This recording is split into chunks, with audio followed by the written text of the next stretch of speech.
Buenos días, y hoy en De Frente con Sabrina Bacal está Maribel Gordón, candidata por la libre postulación a la presidencia de la República. Y recuerde que usted puede participar en nuestro programa de hoy y nuestro sondeo es el siguiente. ¿Cree usted que Maribel Gordón, corriendo por la libre postulación, tendrá más éxito electoral que Genaro López y Saúl Méndez en el FAT en elecciones anteriores? Opine al hashtag De Frente Sabrina. Bienvenida, profesora, a De Frente con Sabrina Bacal. Gracias, Sabrina, por la invitación. Se oficializa su candidatura y realmente nadie esperaba la cantidad de firmas que los tres han sacado, pero en especial usted, que es la única que no viene de un partido tradicional. Viene del FAT, que no consiguió en elecciones anteriores los votos. ¿A qué atribuye usted el éxito? Bueno, yo creo que hay varios factores. Sin lugar a duda, uno de los factores es la insatisfacción de una población que demanda que sus necesidades sean atendidas de manera eficaz y eficiente. Hay también un descontento de una población que incluso participando en los partidos tradicionales no se siente representada en esos colectivos. Pero hay un elemento que yo creo que es importante y central, y es que Maribel Gordón presentó, junto con un grupo de profesionales y dirigentes del movimiento social panameño, desde el primer momento, una propuesta, el Plan para la Vida Digna. Ahora vamos a hablar de ella un poco en la misma línea de la pregunta que le hice al público. ¿Qué diferencia hay entre su liderazgo, después vamos a hablar de su propuesta, entre su liderazgo como académica, como mujer, y el que en su momento ejercieron como secretarios generales del Suntrax y también candidatos del FAT, Genaro López y Saúl Méndez? ¿Cómo definiría usted esa diferencia o no, o esas similitudes? Bueno, yo creo que son espacios distintos de actuación. Indudablemente Maribel viene de la academia, viene de la investigación, pero también hay espacios comunes. Genaro, Saúl han sido dirigentes y son dirigentes sociales. Maribel Gordón ha respaldado al movimiento social panameño históricamente.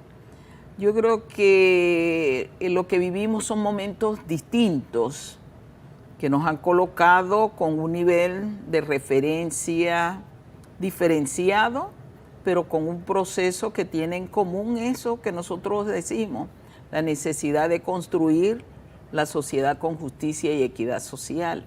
Y creo que en ello convergen muchos dirigentes de organizaciones sociales del país, no solo Genaro y Saúl, pero también muchos sectores de la vida social panameña, productores, empresarios pequeños y medianos, representantes de diversos sectores profesionales que han creído también en esta propuesta, hombres, mujeres, juventud.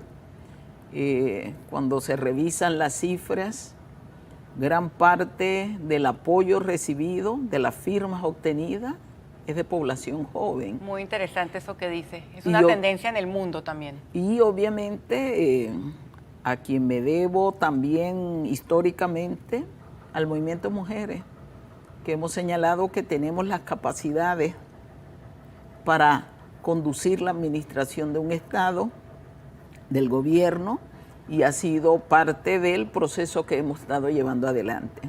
¿Qué tan importante fue el apoyo de la Junta Directiva del Suntrax o fue un elemento más?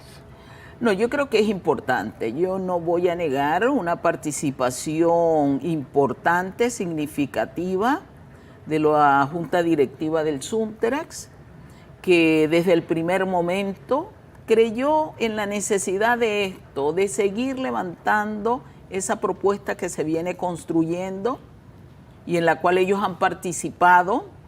Pero también fue la Junta Directiva de organizaciones gremiales, de otros sindicatos, de organizaciones estudiantiles, de productores, de sectores afrodescendientes, la propuesta de sectores campesinos, comunales, de sectores indígenas, que han señalado que efectivamente es necesario tener esta propuesta y construir, porque yo creo que el problema es que a veces se nos sataniza.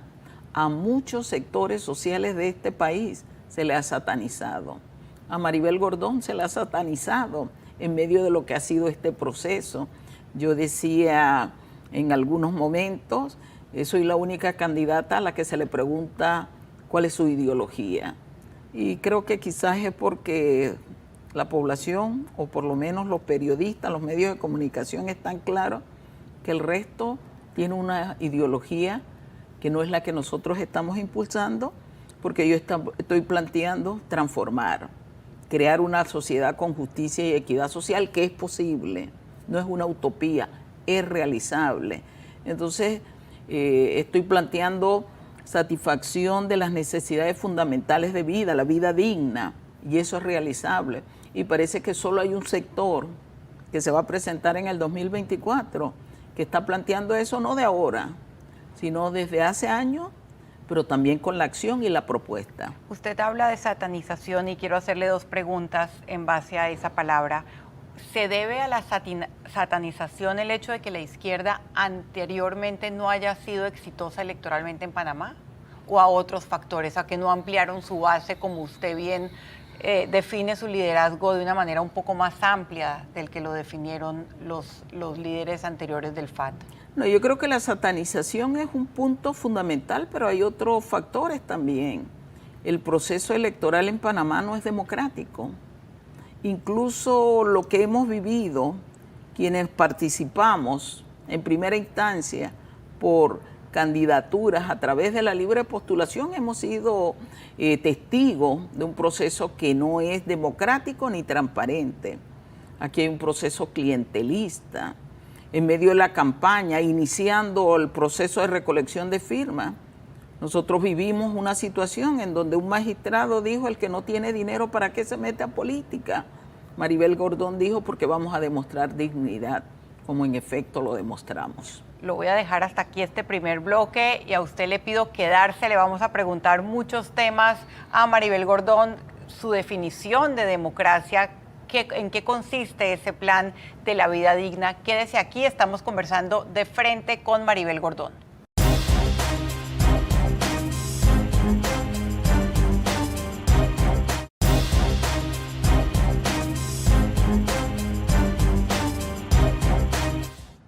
Seguimos conversando en De Frente con la candidata presidencial por la libre postulación, Maribel Gordón. Entremos ya a hablar de lo que usted define como democracia y su plan para una vida digna.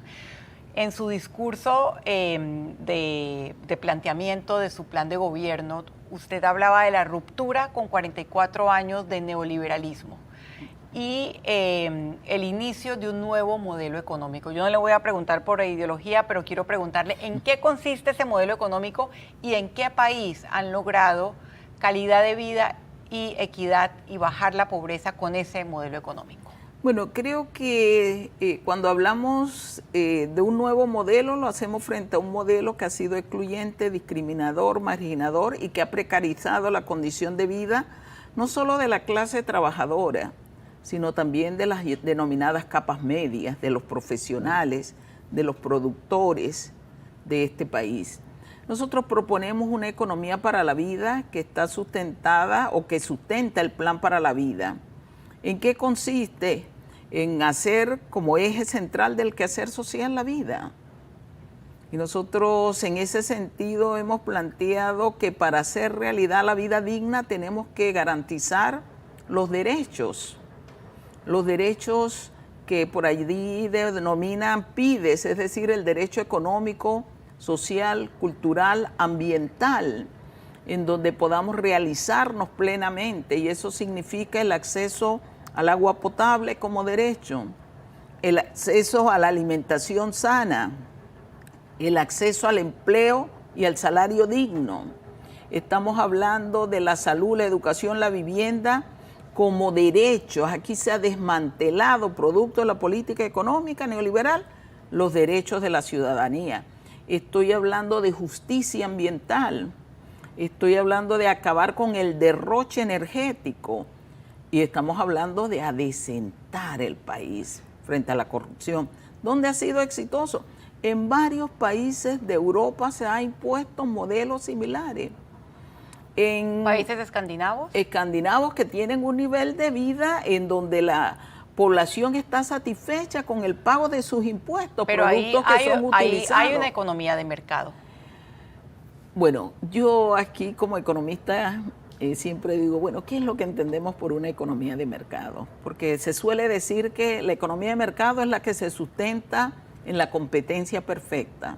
La competencia perfecta en la relación de libre oferta y demanda. ¿Y qué es esta relación de libre oferta y demanda la que debe asignar los precios? Mi pregunta siempre es, ¿dónde existe ese mercado perfecto? No existe. No existe. Por eso es que el Estado tiene que jugar su rol. Por eso el Estado, y el Estado siempre interviene. Hay una discusión de qué tanto, dónde, cuándo, pero el Estado interviene, tiene que jugar un papel. Y tiene que jugar un papel porque estamos hablando de seres vivos que tienen necesidades que deben de ser satisfechas. Y para eso el Estado tiene que cumplir su papel. ¿Y cuál es el papel del Estado? Garantizar rentabilidad social. Por ejemplo, el acceso al agua potable es un derecho, es garantía de vida. Estoy de acuerdo con usted. Usted habla de esos derechos y realmente concuerdo, pero para que sean efectivos tiene que haber crecimiento económico, tiene que haber una empresa privada. Yo la escuchaba en uno de sus discursos y usted hablaba de los millonarios que controlan Panamá y efectivamente vivimos en un país desigual. Yo coincido con usted en eso. ¿Esa referencia a los millonarios es una satanización de la riqueza? No, es una satanización a la perversa distribución de la riqueza. Panamá es un país que crece y como economista no me opongo al crecimiento. Lo que he señalado es que la dinámica económica no puede centrarse en el crecimiento. Y por eso que una diferencia entre la propuesta neoliberal y el plan para la vida digna es que tenemos que caminar al desarrollo nacional y social, que implica crecimiento, pero también bienestar, calidad de vida, el goce y el disfrute de los panameños y las panameñas, de quienes residen en este territorio. Panamá no puede seguir siendo un país que crece con pobreza. Sexto lugar a nivel mundial con peor distribución de riqueza. Segundo en América Latina. Este no es un país pobre, este es un país que ha concentrado riqueza. ¿Cómo redistribuiría usted la riqueza? ¿Con una política tributaria? ¿Cuál es su plan? Hay varios mecanismos. Uno de los mecanismos principales para redistribución de riqueza y de ingreso es la seguridad social. Y por eso es que cuando aquí se quiere focalizar el tema como un tema exclusivo de cómo se gestiona la seguridad social, eso es un grave error. Es uno de los principales mecanismos. Nosotros hemos planteado además que la política tributaria no puede seguir siendo regresiva, tiene que ser progresiva. En el concepto de impuesto, desde la perspectiva teórica económica, un impuesto es traslado de recursos privados a manos sociales. Y en este país la evasión es alta. El excedente canalero se utiliza para financiar a los evasores. Esa no puede seguir siendo la conducta de un país que aspira a que su población viva adecuadamente. ¿Cómo lograr que esos impuestos no se vayan en corrupción y en politiquería? ¿Cuál es su propuesta específica para mayor transparencia y lucha contra la corrupción? Yo creo que hay varias cosas. Lo primero, aquí hay que cambiar el orden en cómo se establece el presupuesto y el chantaje que se tiene sobre la aprobación del presupuesto en el órgano legislativo. El presupuesto en este país tiene que estar ordenado sobre eficacia. No estoy diciendo que no haya eficiencia, pero tiene que estar sobre la eficacia. ¿Y qué es la eficacia? Alcance de objetivos. En Panamá, cuando se recorta, se ajusta el presupuesto, los dos primeros renglones donde se ajusta, hay recorte, salud y educación. Estoy de acuerdo con ese chantaje y con la mala distribución de los dineros de todos. ¿Cómo hará Maribel Gordón de llegar a ser presidente si usted no tiene, si no hay una bancada o habrá una bancada de libre postulación, pero no creo que va a dominar la Asamblea. O sea, ¿cómo va a encarar usted ese chantaje? Porque estoy de acuerdo con la palabra, legislativo. Bueno, yo creo que hay que cambiar las relaciones entre los órganos de gobierno. A pesar de que la Constitución dice que hay una coordinación armónica, pero poderes separados, aquí se tiene que cambiar la relación de la gestión en términos del órgano ejecutivo, judicial y legislativo. La relación tiene que ser en función de los intereses nacionales y sociales. Maribel Gordón pretende caminar conversaciones, establecer conversaciones con todos los diputados de este país. Es más, yo tengo que señalar hoy que con muchos que se han postulado también a través de la libre postulación, hemos conversado, hemos coincidido y muchos me han dado su respaldo, me dieron su respaldo en la firma de apoyo, porque creen en la necesidad de adecentar. Y para adecentar nosotros tenemos que cambiar la gestión, la forma del funcionamiento del sector público, que ha estado sustentado sobre la corrupción, que ha estado sustentado sobre un derroche. Yo creo que Ejecutivo, Legislativo y Judicial tienen que entender que sus necesidades individuales los deben cubrir con sus salarios. Es decir, basta de estar estableciendo beneficios con los recursos de un pueblo que no ve en sus impuestos la relación de contribución para poder que se satisfagan sus necesidades fundamentales de vida. Eso hay que cambiarlo.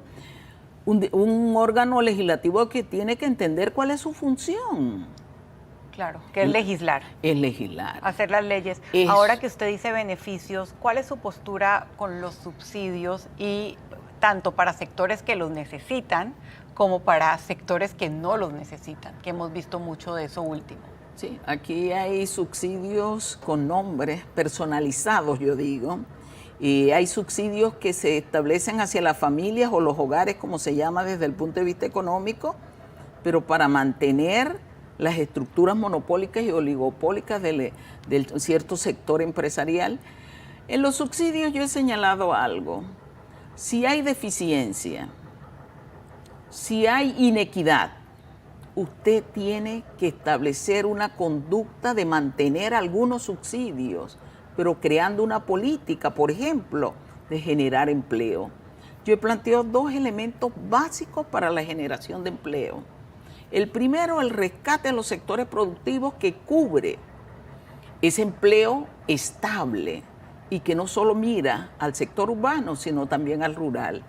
Pero he planteado también como otro mecanismo el darnos la oportunidad de brindar nuestras capacidades en el plano tecnológico, en el plano de la innovación, del desarrollo, de la investigación, y que no tiene que estar focalizado, concentrado en Panamá y Colón. Muy interesante eso que dice. Tengo que hacer otro cambio. Maribel, seguimos hablando en De Frente con Maribel Gordón. Lo invito a quedarse acá.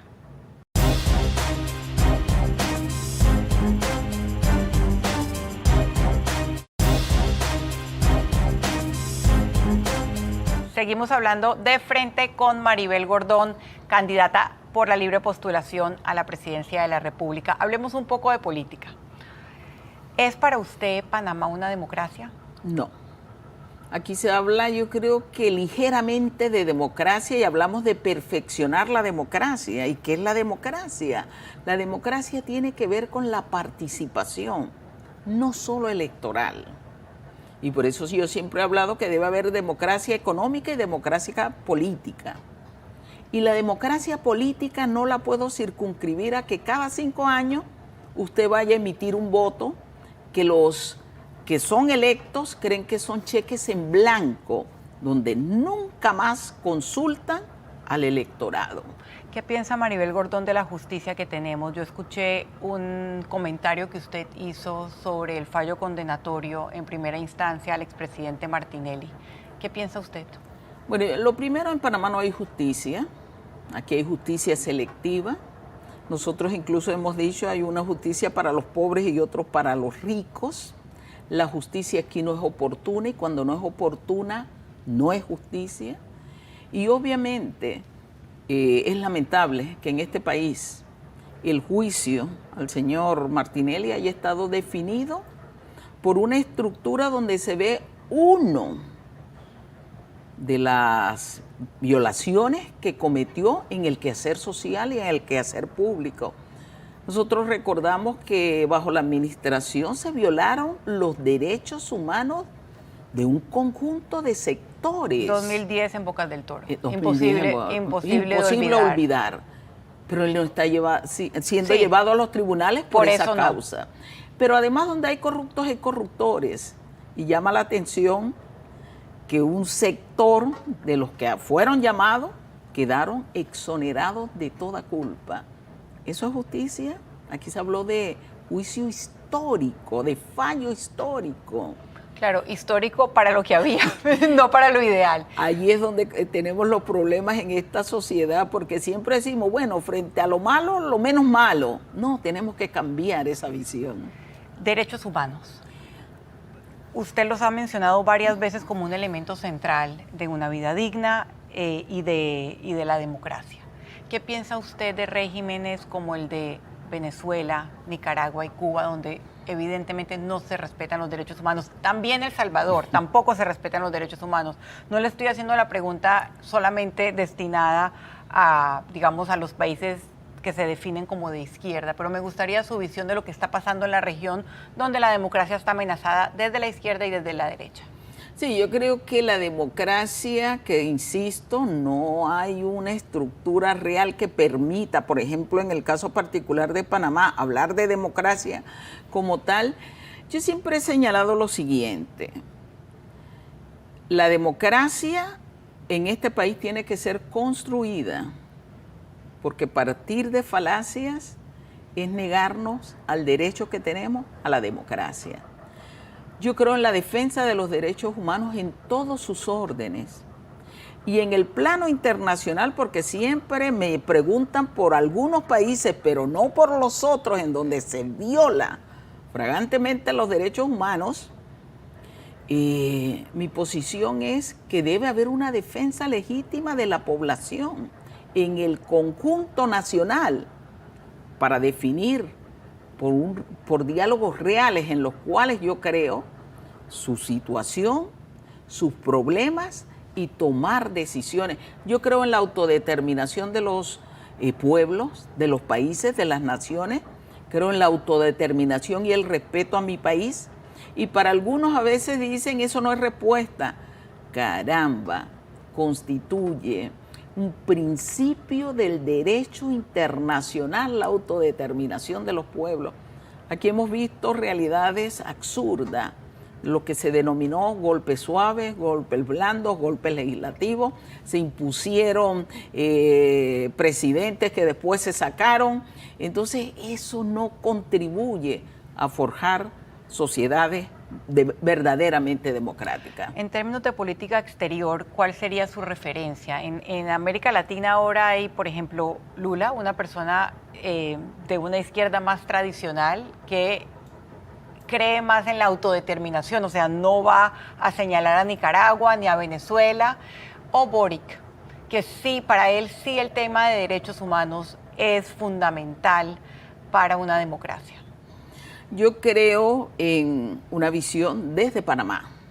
¿Cuál sería esa visión? Yo he señalado que hay que construir esa visión desde Panamá.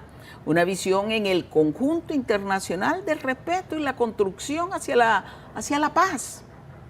Y eso exige de diálogos reales y responsables. Exige en el conjunto nacional que nos respetemos, que miremos nuestras diferencias y también nuestras similitudes, que construyamos integración, que es fundamental, que construyamos ese ambiente en donde los problemas regionales sean atendidos, donde nos respetemos, porque yo no creo en que una nación, por muy hegemónica que sea, pueda venir a un país y señalarle lo que se debe hacer. Y Panamá ha sido una experiencia histórica donde nos han querido imponer procesos desde las embajadas, y eso no puede seguir siendo.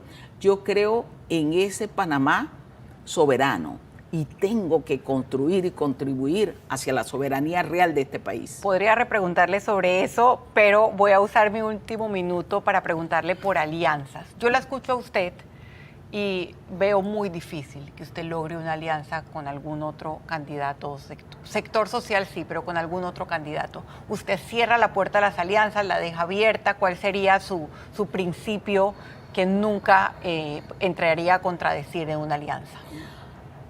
Yo parto de un principio.